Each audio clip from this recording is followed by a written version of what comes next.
Next point is solution of the simultaneous equations using the determinants. आता simultaneous equation means what की याच्यामध्ये x, y, z any variables असतात constant सोडून. Okay, तर त्याची value आपल्याला फाइंड आउट करायची, x ची व्हॅल्यू फाइंड आउट करायची, y ची व्हॅल्यू फाइंड आउट करायची. ओके, सो इक्वेशन्स दिलेले असतील तुम्हाला, त्याच्या इक्वेशन्स वरून तुम्ही डिटर्मिनंट्स काढणार, डिटर्मिनंट्स वरून डिटर्मिनंटची व्हॅल्यू काढणार आणि using that value you can get the values of the simultaneous equations. Okay, now suppose a1x plus b1y equal to c1, then a2x plus b2y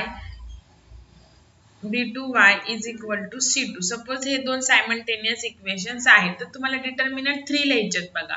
जर 3 व्हेरिएबलचं इक्वेशन असेल, तुम्हाला मॅक्झिमम 3 व्हेरिएबलचं इक्वेशन आहे 2 and 3. Okay, so जर 2 व्हेरिएबलचं equation असेल तर तुम्हाला 3 determinants लिहावे लागतात आणि जर 3 व्हेरिएबलचं इक्वेशन असेल तर तुम्हाला 4 डिटर्मिनंट्स लिहावे लागतात. Okay, so D for also determinant. Okay, so पहिल्यांदा डी इज इक्वल टू, तर हे जे व्हेरिएबल्स आहेत एक्स वाय, आता हे 2 व्हेरिएबलचं सायमल्टेनियस इक्वेशन आहे, तर ह्या 2 व्हेरिएबल बरोबर जे कॉन्स्टंट व्हॅल्यू आहेत ते तुम्हाला लिहायचं आहे column wise a1 a2. Okay, नंतर म्हणजे x चा कॉलम पहिले, देन y चा कॉलम, त्याच्यानंतर b1 b2. हे एक डिटर्मिनंट झालं. मग ह्याची व्हॅल्यू जर तुम्हाला माहिती कशी काढायची, a1 into a2 minus a1 into b2 minus a2 into b1. हे तर तुम्हाला येतच आहे. Okay, now simultaneous equation 2 variables, त्यातले एक x आहे आणि एक y आहे. सो d झाल्यानंतर तुम्हाला dx डिटर्मिनंट काढायचे.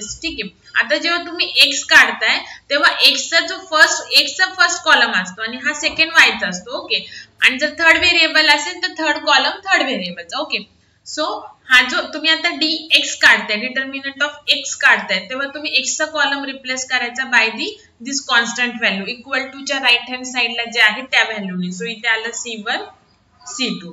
ओके, आणि मग y चा कॉलम ऍज इट इज येणार b1 b2. ओके, मग ह्याची व्हॅल्यू तुम्हाला येते काढायला.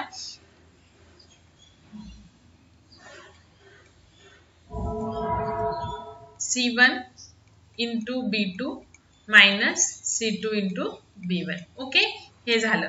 त्याच्यानंतर तुम्हाला सांगितलं की 2 व्हेरिएबल्स असतील, 2 व्हेरिएबलचं जर सायमल्टेनियस इक्वेशन आहे तर तुम्हाला 3 डिटर्मिनंट्स करायचे. सो dx चा डिटर्मिनंट झाला आता y चा. जेव्हा तुम्ही y चा डिटर्मिनंट काढताय तेव्हा सेकंड कॉलम आहे किंवा y चा जो कॉलम आहे तो रिप्लेस करायचा. सो इथे a1 a2 राहणार आणि y चा कॉलम इक्वल टू च्या राईट हँड साइडला जी व्हॅल्यू आहे त्यांनी रिप्लेस करायचं. ओके, सो ह्याची तुम्हाला डिटर्मिनंट येतो काढायला a1 into c2 minus a2 into c1. Okay, हे झाल्यानंतर आता तुम्ही x ची व्हॅल्यू कशी फाइंड आउट करणार, value of the determinant x upon d. Okay, and y ची व्हॅल्यू कशी फाइंड आउट करणार, value of the determinant y upon d. ठीक आहे, तर हे झालं 2/2 चा किंवा solution of the simultaneous equation of the variable 2. Okay, 2 variables असलेलं सायमल्टेनियसचं इक्वेशनचं solution using the determinant. Okay, so पहिल्यांदा आपण 2 व्हेरिएबल असलेले सायमल्टेनियस इक्वेशनचे काही एक्झाम्पल्स घेऊ आणि मग त्याच्यानंतर 3 व्हेरिएबल्स असलेले. 3 पेक्षा जास्त तुम्हाला येत नाही, एकतर आपलं डिटर्मिनंटच 3/3 चा आणि 2/2 चा आहे. ओके, आता तुम्हाला बघा दिलं question, solve the equations by Cramer's rule और बाय युजिंग डिटर्मिनंट्स, म्हणजेच युजिंग त्याच्यामध्येच क्रॅमर्स रूल तुम्हाला यूज करायचं, बिकॉज सोल्युशन काढण्यासाठी तुमच्याकडे एकच मेथड आहे तुम्हाला सिलेबस मध्ये. आता सोल्युशन इक्वेशन काय दिलेत बघा, 3x minus 2y plus 3 is equal to 0. This is first equation and second 2x plus y is equal to 5. तर काय करायचं, रिअरेंज करायची इक्वेशनला जर कॉन्स्टंट व्हॅल्यू जर लेफ्ट हँड साइडला असेल तर, other than the variable value. Okay, so पहिलं इक्वेशन कसं येणार, 3x minus 2y. तर हे 3 कॉन्स्टंट आहे पण तो x चा कोएफिशियंट आहे, 2 पण कॉन्स्टंट आहे पण y चा कोएफिशियंट आहे, फक्त 3 सोबत कोणताच व्हेरिएबल नाहीये. सो 3 ला इक्वल टू च्या राईट हँड साइडला सेंड करायचं. ओके, सो हे झालं फर्स्ट इक्वेशन आणि दुसरं तर काही चेंज करायची गरज नाही. ओके, नाउ डी कसं कॅल्क्युलेट करणार, आता x चे कोएफिशियंट फर्स्ट कॉलमला आणि y चे कोएफिशियंट सेकंड कॉलमला. इथे फक्त y आहे, सो त्याचा कोएफिशियंट काय झाला 1 आला. ओके, सो याची व्हॅल्यू काढून घ्या. 3 × 1 मायनस, परत मायनस साइन आलेली आहे, सो इथे आपल्याला 2 × -2 तो हे ब्रॅकेट टाकावी लागेल. ओके, सो इथे आलं 3 + 4 = 7. ही आली d ची व्हॅल्यू. नाउ dx ची व्हॅल्यू. आता काय करायचं बघा, dx x ची व्हॅल्यू काढते, सो x चा जो फर्स्ट कॉलम आहे तो रिप्लेस करायचा by the constant value equal to च्या राईट हँड साइडच्या व्हॅल्यू. ओके, सो हे झालं तुमचं dx. त्याच्यानंतर आता कॅल्क्युलेशन करायचं. -3 × 1 -5 × -2. सो हे किती आलं, -3 + 10 = आलं -7. ओके, +10 म्हणजे आलं +7. ओके, त्याच्यानंतर 10 लार्जेस्ट व्हॅल्यू, सो त्याची साइन येणार. Now dy. ओके, आता y म्हणजे सेकंड कॉलम रिप्लेस करायचा by the constant value right hand side equal to च्या राईट हँड साइडच्या, आणि फर्स्टला तुमचे x चेच कोएफिशियंट येतील. आता इथे किती आलं, 3 × 15 -3 × 2. ओके, सो 15 × 3 × 15 नाही, 3 × 5. 3 × 5 म्हणजे आलं 15 + 6 = आलं 21. ओके, नाउ x ची व्हॅल्यू काय येईल, dx/d. तर dx काय 7 आणि d पण 7, सो x ची व्हॅल्यू आली 1. ओके, आणि y ची व्हॅल्यू काय येईल, dy/d. सो 21/7 म्हणजे y ची व्हॅल्यू काय आली, 3 आली. ओके, सो x ची व्हॅल्यू काय आली 1 आणि y ची व्हॅल्यू काय आली 3. हे झालं तुमचं solution of the simultaneous equation of the variable 2 using the determinant or the Cramer's rule. Okay, अजून एक एक्झाम्पल घेऊ आपण.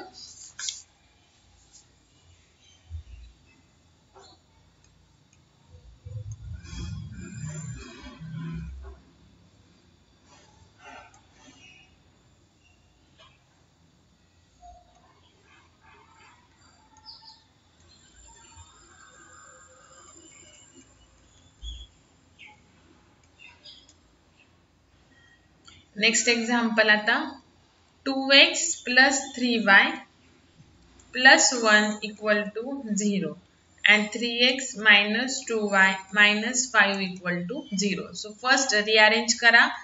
2x + 3y = -1 and then 3x - 2y = 5. Okay, so write down first x चा कॉलम, x चे coefficient first कॉलमला आणि y चे coefficient second कॉलमला. Then त्याची value -4 - 9 म्हणजे व्हॅल्यू आली -30. ओके, त्याच्यानंतर नेक्स्ट आहे x चा कॉलम रिप्लेस करायचा by the this constant value. So -1 5 आणि जी y चा कॉलम आहे तो ॲज इट इज लिहायचा. ओके, सो इथे आन्सर आलं 2 - 15 म्हणजे आन्सर आलं -13 अगेन. देन नेक्स्ट आहे dy.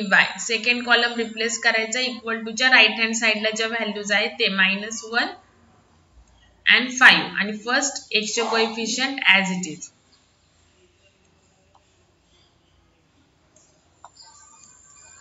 सो इथे आलं 10 + 3 = 13. ओके, सो x ची व्हॅल्यू dx/d म्हणजेच काय -13/- 13 = 1 आणि y ची व्हॅल्यू काय येईल, dy/d म्हणजे 13/- 13 म्हणजे व्हॅल्यू आली -1.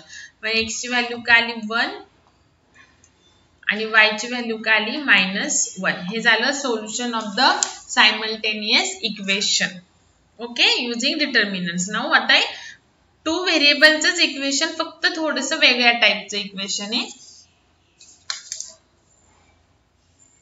Suppose 3/x - 2 plus 2/y - 3 = 5 and 4/x - 2 minus 1/y - 3 = 3. आता जर सपोज x आणि y हे व्हेरिएबल जर डिनॉमिनेटरला असतील तर काय करायचं बघा, पुट 1 कधी कधी तुम्हाला फक्त असं दिलेलं असेल 3/x, तर 1/x पुट करायचं. आता तुम्हाला x मायनस 2 आहे, so put x minus 2 is equal to कोणताही व्हेरिएबल घ्या, ठीक आहे, and 1/y minus 3 is equal to q suppose. Okay, p आणि q.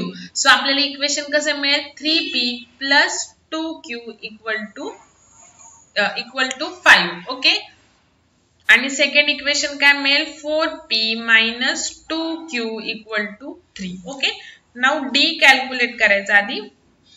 3 4 2 मायनस 2. ओके, सो इथं काय आलं -6 -8, सो आलं -14. ओके, नाउ आता dp फाइंड आउट करायचं. आता dx नाही आपल्याकडे सध्या इक्वेशन मध्ये p आहे, सो dp. सो पहिला p चा कॉलम आहे तो रिप्लेस करायचा इक्वल टू च्या राइट हँड साइडला जी व्हॅल्यू आहे तेनी. ओके, सो इथे 2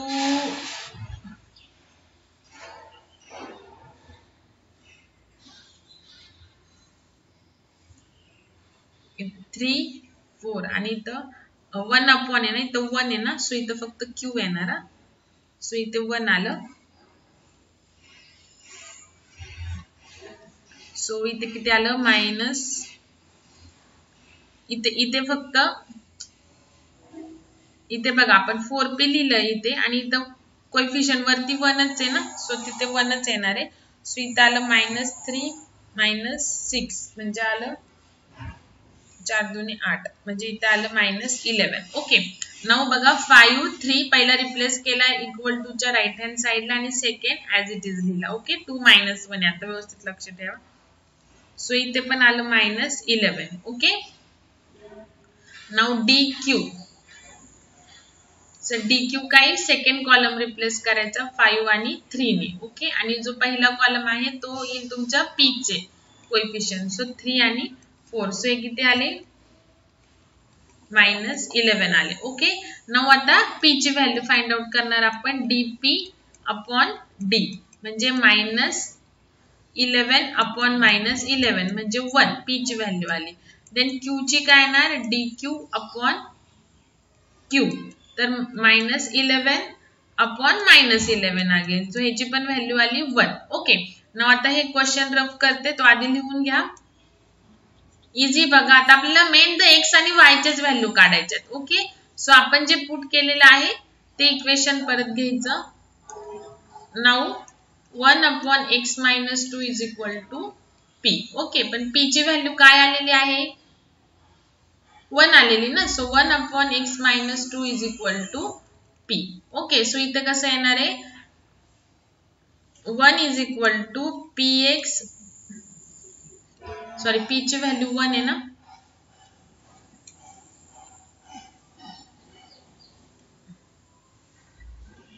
p ची व्हॅल्यू 1 आहे इथे. Okay, so 1 is equal to x minus 2. x minus 2 डिनॉमिनेटरला आहे, ते आपण राइट हँड साइडला नेल्यानंतर ते मल्टिप्लाय होणार. ओके, सो काय आली बघा x ची value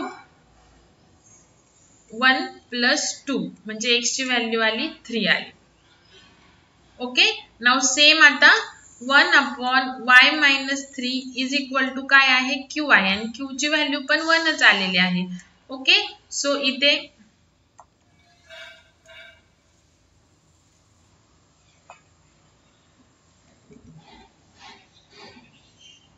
so 1 is equal to y minus 3 and y is equal to 1 plus 3 is equal to 4.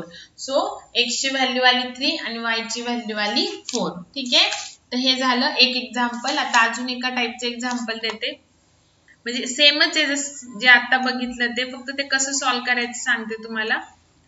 Then आपण सायमल्टेनियस इक्वेशन्स ऑफ 3 व्हेरिएबल्स बघूयात. आता बघा, जर तुम्हाला दिलं 3/x minus 4/y is equal to 2 and 1/x plus 3/y is equal to 5. तर इथं put काय करायचं 1/x is equal to a b, त्याच्यानंतर xy तर नाही पुट करू शकत, p q असं तुम्ही टाकू शकता. मग 1/x is equal to p and 1/y is equal to q. Okay, so तुमचे इक्वेशन काय 3p minus 4q is equal to 2 and then p फक्त इथे 1 आहे ना, सो फक्त p plus 3q is equal to 5 आणि मग इक्वेशन जसं आपण ह्याच्या आधीच एक्झाम्पल सॉल्व्ह केलं तसं सॉल्व्ह करायचं. ओके, सो हे झालं तुमचे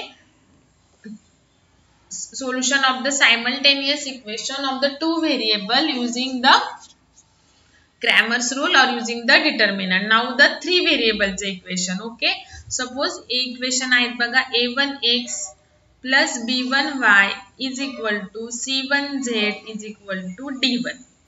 Sorry, plus त्याच्यानंतर a2x plus b2y plus c2z is equal to d2. 2 मध्ये आणि z मध्ये कन्फ्यूज होऊ नका. त्याच्यानंतर a3x plus b3y plus c3z is equal to d3. ह्या टाइपचे इक्वेशन तुम्हाला सांगितलं तर 2 व्हेरिएबलचे इक्वेशन असेल तर 3 डिटर्मिनंट्स काढायचे 2/2 चे आणि जर 3 व्हेरिएबलचे इक्वेशन असेल तर 4 डिटर्मिनंटच्या व्हॅल्यू काढायच्या 3/3 डिटर्मिनंटच्या. सो पहिल्यांदा फक्त d काढणार. तर d मध्ये सगळे x y z जे 3 व्हेरिएबल्स आहेत त्याचे कोएफिशिएंट लिहिणार. पहिल्या कॉलम मध्ये x चा कोएफिशिएंट, सेकंड मध्ये y चा आणि थर्ड मध्ये z चा. ओके, मग याची व्हॅल्यू तुम्हाला लास्ट टाइम आपण शिकलेलो आहे लास्ट लेक्चर मध्ये 3/3 ची व्हॅल्यू कशी काढायची. आता x काढते तर x चा कॉलम हे इक्वल टू च्या राइट हँड साइडला जो आहे त्याने रिप्लेस करायचा आणि बाकीचे 2 कॉलम ऍज इट इज.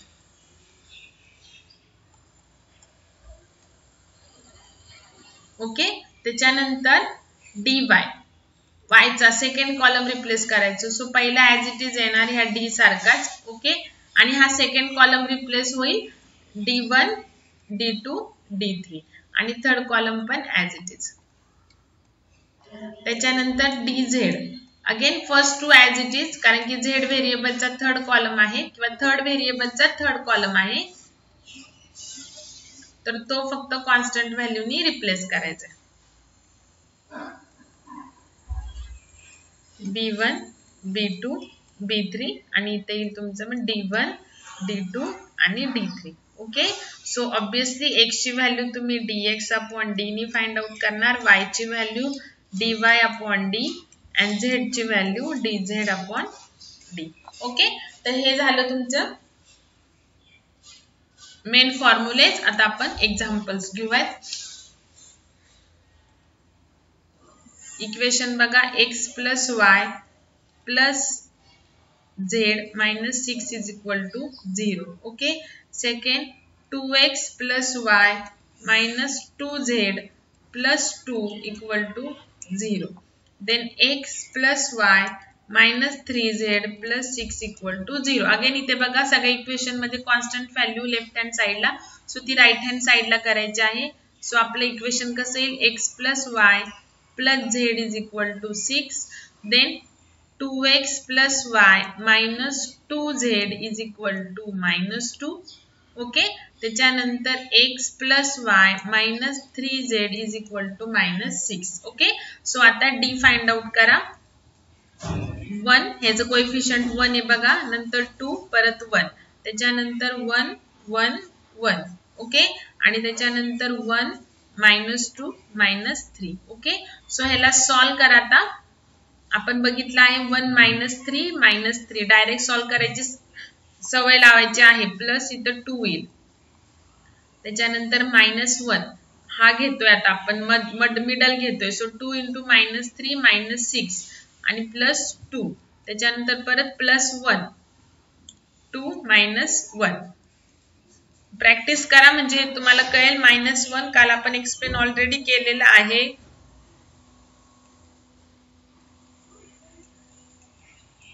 -1 +4 +1 म्हणजे हे आन्सर आलं 4. आन्सर आलंय त्याचं 4. ओके, सो डी चं आन्सर आलंय 4. त्याच्यानंतर नेक्स्ट आहे आता dx.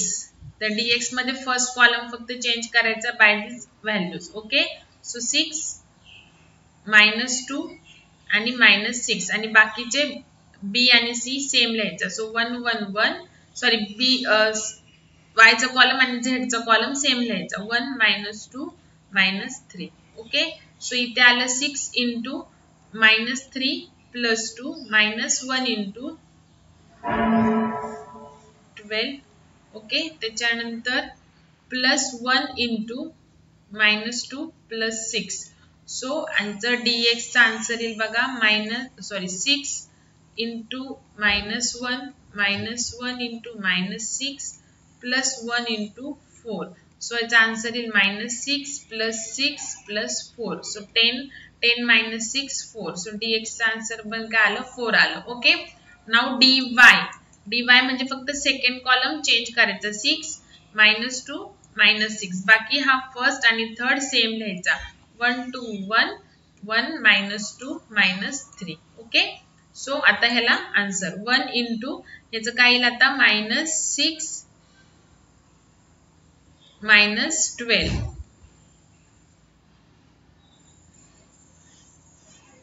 सॉरी इथं -2 इंटू -3 प्लस 6 येईल ओके त्याच्यानंतर -6 प्लस 2 त्याच्यानंतर प्लस 1 इथे येईल -12 प्लस 2 ओके सो इथे येईल आता -6 प्लस 4 -4 इंटू -6 प्लस 24 आणि इथे येईल -10 सो आन्सर आलं 8 ओके सो dy dx आणि d ह्याचे आन्सर आलेले आहेत ओके आता मी रफ करते इथे साइडला लिहून घेते की आपल्या d चं काय आन्सर आलेले तुम्ही पहिल्यांदा राईट डाऊन करून घ्या d चा आन्सर आले 4 dx चा आन्सर आलेला आहे 4 आणि dy चा आन्सर आलेला आहे 8 ओके सो आता हे रफ करते आपल्याला dz काढायचा आहे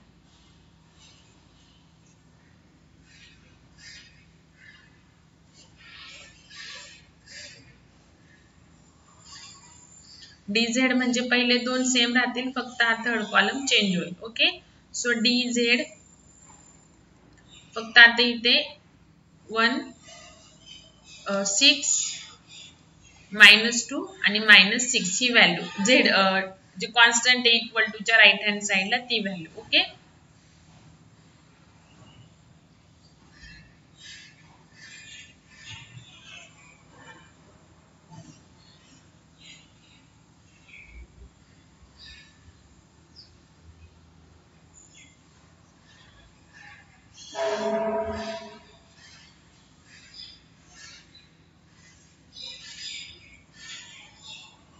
व्यवस्थित व्हिडिओ पॉज करून राईट डाऊन करून घ्या इझी आहेत बघा फक्त तुमचे मायनस प्लस इंटू ज्या बेसिक कन्सेप्ट आहेत त्या फक्त क्लिअर पाहिजे एकदम इझी आहे त्याच्यानंतर इथे बघा आता सॉल्व केलं 1 जर घेतलं तर इथं -6 प्लस 2 ओके देन -1 जर घेतलं तर -12 प्लस 2 आणि प्लस 6 इंटू 2 -1 ओके सो इथे आलं -4 -12 प्लस 2 -10 इंटू -1 प्लस 10 इथे आलं 6 ओके सो 16 -4 12 आलं सो dz ची व्हॅल्यू आली 12 ओके नाउ आता आपल्याकडे चारी पण डिटर्मिनंटच्या व्हॅल्यू आहेत आता आपण x y z च्या व्हॅल्यू फाइंड आउट करूयात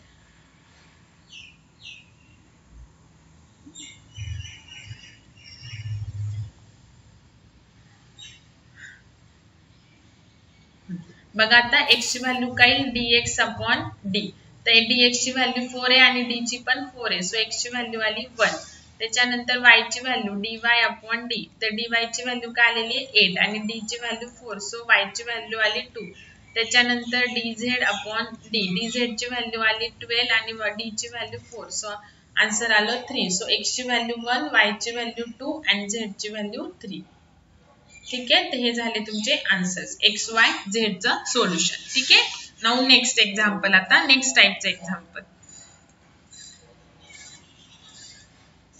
राइट डाउन करून घ्या थोडेसे मोठे प्रॉब्लेम्स आहेत 3x3 चे सो नवीन स्लाइड आली स्क्रीन वरती की पहिल्यांदा ती राइट डाउन करून घ्या आणि मग व्हिडिओ स्टडी करा बघा आता हे 3x3 चे दोन व्हेरिएबल्स इक्वेशन मध्ये तर 2 व्हेरिएबल आहे पण जर तिन्ही इक्वेशन आपण ऑब्झर्व केले तर x y z असे 3 व्हेरिएबल दिसतात ते ऑल 3 इक्वेशन्स मिळून ओके सो ज्या इक्वेशन मध्ये थर्ड व्हेरिएबल नसेल तर त्याला 0z असं लिहायचं ओके म्हणजे 0 आणि दॅट थर्ड व्हेरिएबल लिहायचं. म्हणजे बघा आता 3 व्हेरिएबल्स तर आहेच, पण इक्वेशन मध्ये कोणते पण दोनच दिलेले आहेत. सो x प्लस वाय, आता इथं झेड नाही दिलेला, सो त्याला 0z असं कन्सिडर करायचं. आता ह्या इक्वेशन मध्ये x नाही दिलेला, so 0x plus y plus z is equal to 5. आता ह्या इक्वेशन मध्ये x दिलेला आहे, सो x लिहून घ्या. y नाही दिलेला, सो 0y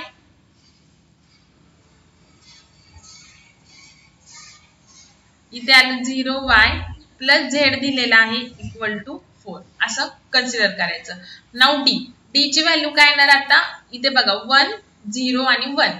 सो 1 0 1 नंतर 1 1 0 y चे कोएफिशिएंट नंतर z चे कोएफिशिएंट इक्वल टू आता ह्याची व्हॅल्यू फाइंड आउट करून घ्या. काय येईल आता ह्याची व्हॅल्यू 1 into 1 minus 0 minus 1 0 इथे minus 1 येईल. ओके नंतर 0 ने मल्टिप्लाय केल्यावर 0च होऊन जाईल. सो इथे 1 प्लस 1 म्हणजे आन्सर आलं 2. ओके नाउ नेक्स्ट आहे आता dx.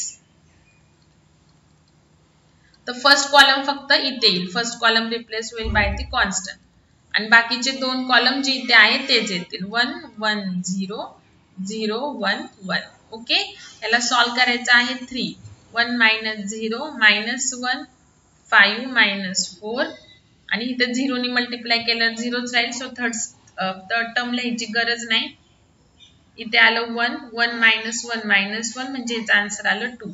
dx पण किती आलं 2 आलं. ओके नाव आता ही वरची व्हॅल्यू रफ करते. इथे आपण साईडला लिहून घेऊयात आपल्या व्हॅल्यूज काय काय आलेले आहेत ते. d ची 2 आणि dx ची पण 2. Okay now next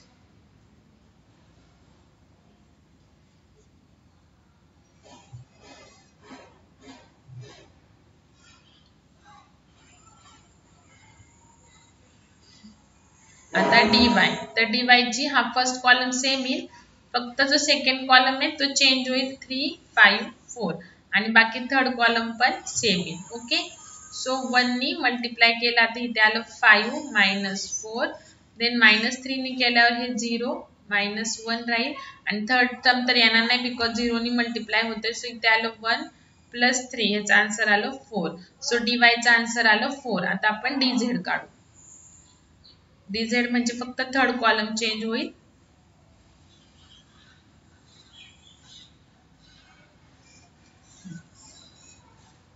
so third column काय आहे 3 5 4. ओके सो इथे काय येईल आता 1 into 4 minus 4 minus 0 येईल.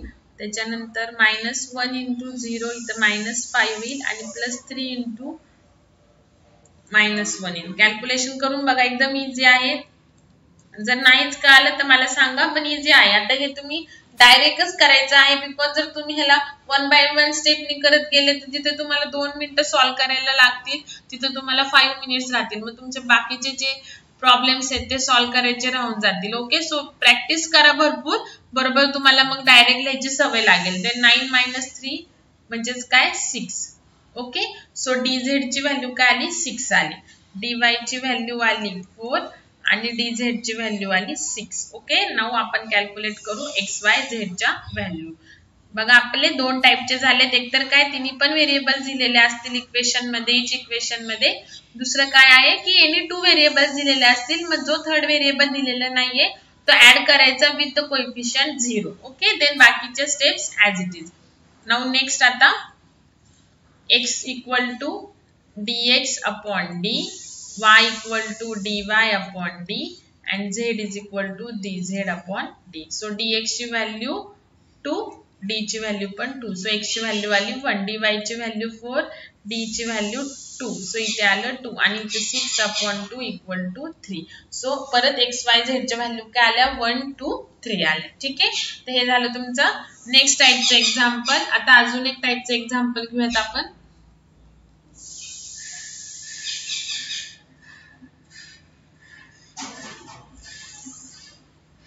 अजून एका टाइपचे एक्झाम्पल आहे बघा. xy plus yz plus zx is equal to xyz. Okay then 2xy plus 3y 2xy plus 3yz plus zx equal to 4xy z. बघा ह्या टाईपचं पण कंपल्सरी एक्झाम्पल येतात. देन 4xy प्लस 9xy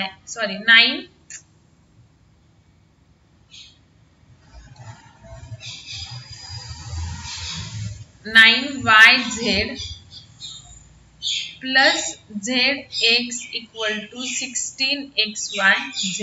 तर ह्या टाईपचं एक्झाम्पल येतं बघा. तर काय करायचं आहे सरळ सरळ बघा, जे राईट हँड साइडला तिन्ही व्हेरिएबलचं प्रोडक्ट आहे, मल्टिप्लिकेशन आहे, तर त्या XYZ नी आपल्याला काय करायचं आहे, थ्रू आउट द डिवाइड करायचं आहे. Okay, so divide all equations by XYZ. बघा किती भरपूर सारे स्टेप्स आहेत. आता XY ला जर XYZ नी डिवाइड केलं तर XY जाईल, किंवा मग सुरुवात फर्स्ट करतोय, सो मी डायरेक्टली करून दाखवते. YZ upon XYZ plus ZX upon XYZ then XYZ upon XYZ. So equation काय राहील बघा, XY गेले तर 1 अपॉन Z, इथं राहील 1 अपॉन X आणि इथं राहील 1 अपॉन Y इक्वल टू 1 राहील. ओके, मग परत ह्याला असं पहिले X लिहायचा, नंतर Y ची टर्म लिहायची आणि नंतर Z ची टर्म लिहायची. सो हे झालं आपलं इक्वेशन. ओके, नाउ नेक्स्ट बघा, आता नेक्स्ट काय, 2xy plus 3yz plus zx is equal to 4xyz. आता ह्याला डिवाइड केल्यानंतर आता हे डायरेक्ट लिहिते मी, इथं राहील 2 upon z plus 3 upon x plus 1, इथं काहीच नाही, so 1 upon y equal to 4 राहील. परत ह्याला रिअरेंज करायचं, 3 upon x plus 1 upon y plus 2 upon z equal to 4. Okay, now next equation आता 4xy plus 9yz plus zx is equal to 16xyz. Okay, so इथे काय राहील बघा, 4 upon z plus 9 upon x plus 1 upon y equal to 16. याला परत rearrange करा, 9 upon x plus 1 upon y plus 4 upon z is equal to 16. Okay, so आता हे पहिल्यांदा राईट डाऊन करून घ्या व्हिडिओ पॉज करून. आता मी परत वरची साइड रफ करतेय. भरपूर मोठा आहे हे प्रॉब्लेम, ह्याच्यामध्ये आपल्याला पहिल्यांदा तर ही एक्स्ट्राची स्टेप आली फर्स्ट. आता त्याच्यानंतरची नेक्स्ट स्टेप आहे ती आपण ऑलरेडी टू व्हेरिएबलचं जे सायमल्टेनियस इक्वेशन आहे त्याच्यामध्ये बघितलेली आहे, आता ती करायची. ओके, आता पुढे बघा काय करायचं. Now put 1 upon x is equal to p, 1 upon y is equal to q and 1 upon z is equal to r. Okay, so आता इक्वेशन्स कसे येतील बघा, आपल्याला फायनली XYZ च्याच व्हॅल्यू काढायच्या आहेत. आता आपले इक्वेशन ह्यांना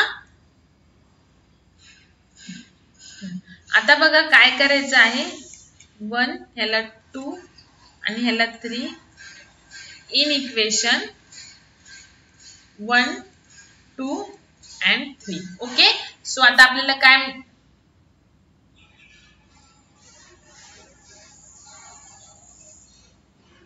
सो आता आपल्याला काय मिळेल बघा, पहिले इक्वेशन जर p पुट केलं तर फर्स्ट इक्वेशन काय मिळेल बघा, p plus y plus z is equal to plus r is equal to 1. दुसरं काय मिळेल, आता y नाही तिथं q आहे.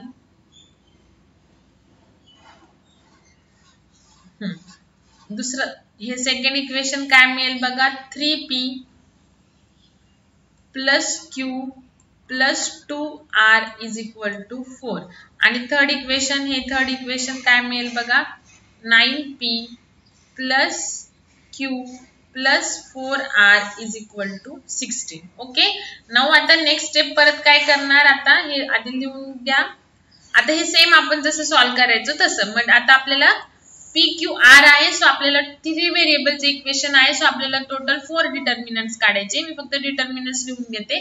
सो पहिल्यांदा P चे कोएफिशिएंट, सो 1 3 9, नंतर Q चे 1 1 1, नंतर 1 2 4 R चे. ओके, तर हे सॉल्व करा. त्याच्यानंतर DP काय, फर्स्ट कॉलम रिप्लेस होईल बाय दिस व्हॅल्यू आणि नंतर second as it is, so second आणि third column as it is आणि पहिल्याला येईल 1 4 16.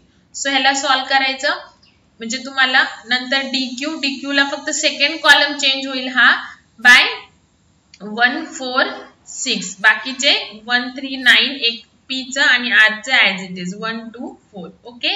तसंच DR फाइंड आउट करा. DR चं काय होईल, फक्त हा थर्ड कॉलम आहे तो चेंज होईल बाय 1 4 16 ओके 1 4 16 आणि बाकीचे फर्स्ट 2 तर सेम आले ओके. तर तुम्हाला काय मिळेल, P Q R ची व्हॅल्यू मिळेल DP by D DQ by D आणि DR बाय D नी आणि मग त्याच्यानंतर परत ती व्हॅल्यू इथे टाकायची आहे आणि X आणि Y च्या व्हॅल्यू फाइंड आउट करायच्या आहेत ओके. तर हे झालं तुमचं ऑल दी टाइप्स जेवढे विचारतात तेवढ्या सगळ्या टाइपचे solution of the simultaneous equation okay. So मी तुम्हाला आता एक्झाम्पल्स देईल, एवढे सॉल्व्ह करा सगळे लेक्चर्स मधले आणि मग तुम्हाला प्रॅक्टिस साठी पण एक्झाम्पल्स देते.